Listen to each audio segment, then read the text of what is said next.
ನನ್ನ ಪ್ರತಿ video comment box ಅಲ್ಲಿ ಒಂದು ಕಮೆಂಟ್ ಬರ್ತಾ ಇತ್ತು, ಏನು ಅಂದ್ರೆ ಲಾ ಆಫ್ ಅಟ್ರಾಕ್ಷನ್ ಬಗ್ಗೆ ಒಂದು ವಿಡಿಯೋ ಮಾಡಿ ಅಂತ ಹೇಳಿ. ಏನಿದು ಲಾ ಆಫ್ ಅಟ್ರಾಕ್ಷನ್? ಇದು ಯಾವ ರೀತಿ ನಮ್ಮ ಜೀವನದಲ್ಲಿ ಕೆಲಸ ಮಾಡುತ್ತೆ, ಇದನ್ನ ನಂಬಿದ್ರೆ ನಮ್ಮ ಲೈಫು ಸಖತ್ತಾಗಿರತ್ತಾ, ಅಥವಾ ಇದನ್ನ ನಂಬಿದ್ರೆ ನಮ್ಮ ಜೀವನದಲ್ಲಿ ನಾವು ಯಶಸ್ಸನ್ನ ಕಾಣ್ಬಹುದಾ ಅನ್ನೋದನ್ನ ಈ ವಿಡಿಯೋದಲ್ಲಿ ನೋಡ್ಬಿಡೋಣ. ಈ ಲಾ ಆಫ್ ಅಟ್ರಾಕ್ಷನ್ ಬೆಳಕಿಗೆ ಬಂದಿದ್ದು ಹೆಂಗೆ ಅಂತ ಅಂದ್ರೆ ದ ಸೀಕ್ರೆಟ್ ಅನ್ನೋ ಬುಕ್ ಇಂದ. ಈ ಬುಕ್ ಹೇಳೋದೇನು ಅಂತ ಅಂದ್ರೆ ನಾವು ನಮ್ಮ ಲೈಫ್ ಅಲ್ಲಿ ಏನ್ ಬೇಕಾದ್ರೂ ಪಡ್ಕೊಳ್ಬಹುದು, ಅದಕ್ಕೆ 3 ಸ್ಟೆಪ್ಗಳನ್ನ ಫಾಲೋ ಮಾಡ್ಬೇಕಾಗತ್ತೆ.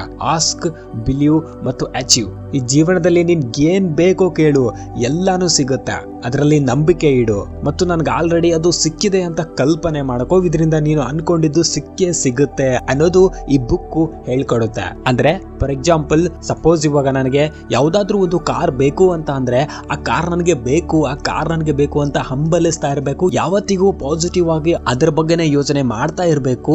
ಇದರಿಂದ ಅದು ನಮಗೆ ಸಿಕ್ಕೇ ಸಿಗುತ್ತೆ ಅಂತ. ಅಂದ್ರೆ ನಮ್ಮ ಪಾಸಿಟಿವ್ ವಿಚಾರವನ್ನ ಒಂದು ಫ್ರೀಕ್ವೆನ್ಸಿ ಥ್ರೂ ನಾವು ಯೂನಿವರ್ಸ್ಗೆ ನಮ್ಮ ಮೆಸೇಜ್ ಅನ್ನ ಕಳಿಸ್ತಾ ಇದೀವಿ, ಇದು ನನಗೆ ಬೇಕು ಅಂತ.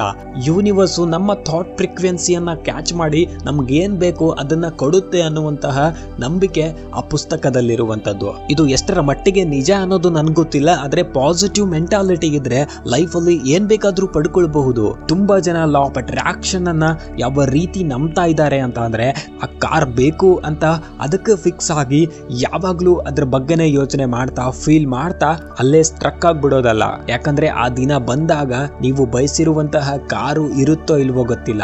ಈ ಜಗತ್ತು ತುಂಬಾನೇ ಸ್ಪೀಡ್ ಆಗಿ ಹೋಗ್ತಾ ಇದೆ ಬಾಸ್.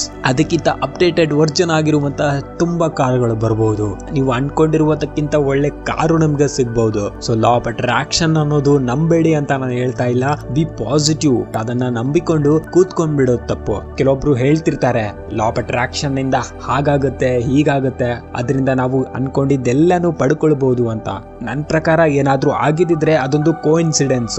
ಸಪೋಸ್ ಇವಾಗ ನಾವು ಲೂಡೋ ಗೇಮ್ ಆಡ್ತಾ ಇದೀವಿ ಅಂತ ಅನ್ಕೊಳ್ಳೋಣ. ನಾನು ಅನ್ಕೊಂಡಿರೋ ನಂಬರು ಬಿದ್ರೆ ನಾನು ಅನ್ಕೊಂಡೆ ಈ ನಂಬರ್ ಬೀಳ್ಬೇಕು ಅಂತ, ಅದಕ್ಕೆ ಇದೆ ಬಿದ್ದಿದೆ ಅಂತ ಯೋಚನೆ ಮಾಡೋದು ಎಷ್ಟರ ಮಟ್ಟಿಗೆ ಸರಿ? ನನ್ಗೆ ಇದೇ ನಂಬರ್ ಬೀಳ್ಬೇಕು ಅಂತ ನಾನು ಫ್ರೀಕ್ವೆನ್ಸಿ ಥ್ರೂ ನನ್ನ ಮೆಸೇಜ್ ಅನ್ನ ಕಳ್ಸಿದೆ, ಅದು ಯೂನಿವರ್ಸ್ ಕ್ಯಾಚ್ ಮಾಡಿ ನನಗೆ ವಾಪಸ್ಸು ಅದೇ ನಂಬರ್ ಅನ್ನ ಕೊಟ್ಟಿದೆ ಅಂತ ಅನ್ಕೊಳ್ಳೋದು ಎಷ್ಟರ ಮಟ್ಟಿಗೆ ಸರಿ? ಅದೊಂದು ಕೋಇನ್ಸಿಡೆನ್ಸ್ ಕಣ್ರಿ, ನಡೀತಾ ಇರುತ್ತೆ. ಕೆಲವೊಂದ್ಸಾರಿ ಎಷ್ಟೋ ಬಾರಿ ನೀವು ಅನ್ಕೊಂಡಂಗೆ ಆಗಿರ್ಬಹುದು, ಆದ್ರೆ ನೀವು ಪದೇ ಪದೇ ಅದೇ ತರ ಆಗೋದಿಲ್ಲ ನೋಡಿ.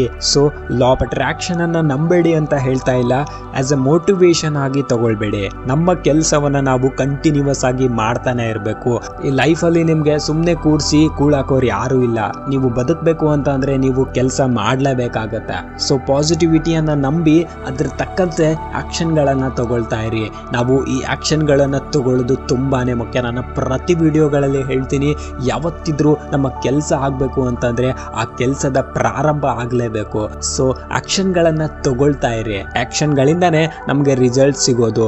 ಸೊ ಲಾ ಆಫ್ ಅಟ್ರಾಕ್ಷನ್ ಅನ್ನ ಯಾವ ರೀತಿ ನೀವು ತಗೊಳ್ತೀರಾ ಅನ್ನೋದು ನಿಮ್ಮೆಲ್ಲ ಬಿಟ್ಟಿರುತ್ತೆ. ಪಾಸಿಟಿವ್ ಆಗಿ ಥಿಂಕ್ ಮಾಡಿ, ಆದ್ರೆ as a motivation law of attraction ತಗೊಳ್ಳೋದು ತಪ್ಪು ಅಂತ ಹೇಳ್ತಾ ಸಿಗೋಣ ನೆಕ್ಸ್ಟ್ ವಿಡಿಯೋದಲ್ಲಿ. ಅಲ್ಲಿವರೆಗೂ smile to your life and finally thank you for watching.